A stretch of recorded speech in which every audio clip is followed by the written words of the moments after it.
नंदुरबारमध्ये अवकाळी पावसामुळे 85 गावातील 865 शेतकऱ्यांचं नुकसान।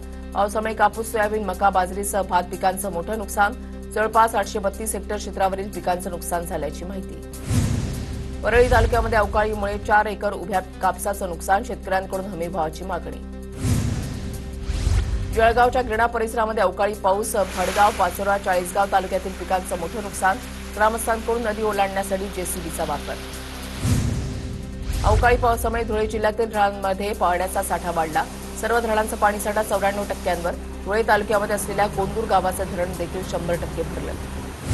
अहिल्यानगरहून जाणाऱ्या छत्रपती संभाजीनगर ते पुणे महामार्गावर मोठ्या प्रमाणावर खड्डे बुजवण्याचं काम निकृष्ट दर्जाचं झाल्याचा आरोप। रस्त्याची तातडीने दुरुस्ती करण्याची मागणी। अहिल्यानगरमध्ये कृषी विभाग रब्बी हंगामातील पिकांसाठी प्रशिक्षण देणार। कृषी विभागाकडून गावनिहाय प्रशिक्षण वर्गाचं आयोजन। जिल्हा अधीक्षक कृषी अधिकारी सुधाकर बोराळे यांची माहिती। गुगल मॅपमुळे नाशिकचं कुटुंब धुळ्यातील वाहून गेलेल्या शनीनगर फरशी पुलावर अडकलं। शिवसेना महानगर प्रमुखांच्या मदतीनं कुटुंब सुखरूप रवाना। तातडीनं नवा पूल मंजूर करण्याची शिवसेना ठाकरे गटाची मागणी। धुळ्यामधल्या सफाई कामगारांचा जीवनमान उंचावण्यासाठी विशेष आराखडा तयार करा। महाराष्ट्र राज्य सफाई कर्मचारी आयोगाचे पालिकेला निर्देश। सफाई कामगारांच्या पुनर्वसनाची कामं तातडीनं करण्याचेही आदेश।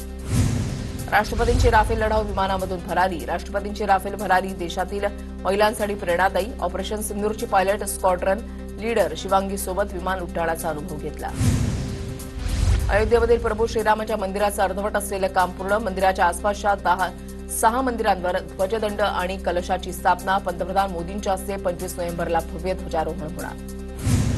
अल्पवयीन मुलीवर बलात्कार प्रकरणातील दोषी आसाराम बापूला 6 महिन्यांचा जामीन मंजूर। राजस्थान उच्च न्यायालयाचा निर्णय। वैद्यकीय कारणास्तव न्यायालयाकडून आसारामला जामीन मंजूर।